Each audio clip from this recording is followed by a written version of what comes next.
Mr. President, the distinguished gentleman from Bukidnon, Senator Mig Zubiri, is seeking the floor. I move that he be recognized, Mr. President. The Honorable Mig Zubiri is recognized. You may proceed, sir. Thank you very much, Mr. President. Mr. President, I would like to move to declare the position of the Senate President as vacant, Mr. President. Is there any objection? Hearing none, the motion is approved. Chair will suspend session and ask Senator Jingo Estrada to kindly ascend the rostrum and preside over the session. Senate session is suspended. Mr. President, at this juncture, may I now move that we proceed with the election of the President of the Senate and recognize the distinguished gentleman from Bukidnon, Senator Zubiri, for his nomination. So move, Mr. President. An objection? There being none, motion is approved. Maraming salamat, Mr. President. Mr. President, I have the honor of nominating Senator Vicente C. Sotto III as Senate President. We already know him to be a leader of great integrity, as exemplified by his time as Vice Mayor of Quezon City, as Senate Majority Leader, as Senate Minority Leader, and of course, as Senate President. Having had the honor of working alongside him as his Majority Leader during the 17th and 18th Congress, I witnessed firsthand his peerless leadership and work ethic, and I can say with conviction that he has been nothing short of a reliable and trustworthy leader.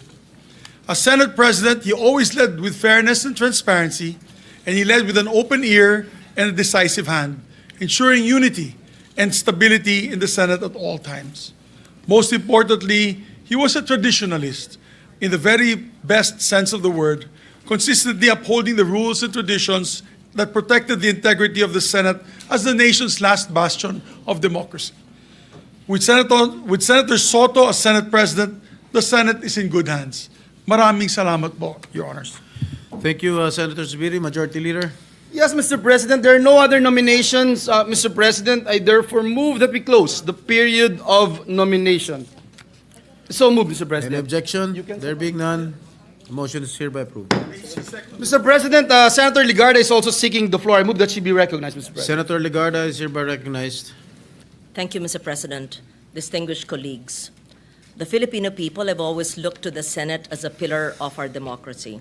In times of profound challenges, when our citizens yearn for clarity and wisdom, they expect us to steady the ship and steer it with a clear compass towards safer shores. They do not ask for eloquence alone, but for proof that we can all place country above self and that we can govern with discipline, foresight, and courage. Discipline to resist the distractions of partisanship and to keep public service anchored in principle. Foresight to craft laws that anticipate the future rather than merely react to crisis. And the courage to take the difficult but necessary decisions that secure the long-term welfare of our people, even when they come at significant political cost. Let me emphasize, leadership in this chamber is never a solitary duty. It is a shared guardianship of a trust that belongs to the Filipino people. The Senate at its finest when debate sharpens judgment and unity springs from conviction. This, I believe, is what Senator Vicente Tito Sotto III embodies and why I rise in support of his nomination as Senate President.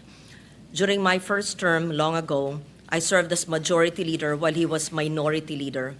I witnessed his respect for balance and fairness, ensuring that this chamber remained a forum of reason and accountability.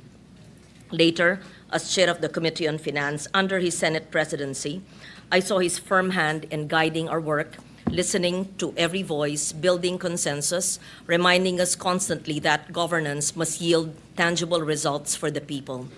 These are qualities tested by time and proven by service. Senator Tito Sotto commands respect through fairness, humility, and his ability to unite diverse voices. For these reasons, I second the nomination of Senator Vicente Sotto III as Senate President. Thank you, Senator Legarda. Mr. President, move for the previous motion, there being no other nomination. So move, Mr. President. It has been moved by the Majority Leader and seconded by Senator Lauren Legarda that the nomination be closed. Is there any objection? Hearing none, the motion is hereby approved. There being no other nominees for the position, Senator Vicente Sotto the only nominee for the position of the Senate President, is hereby declared as the newly elected President of the Senate. Mr. President, may I move that we suspend the session to allow the newly elected Senate President to take his oath, Mr. President? Session is hereby suspended.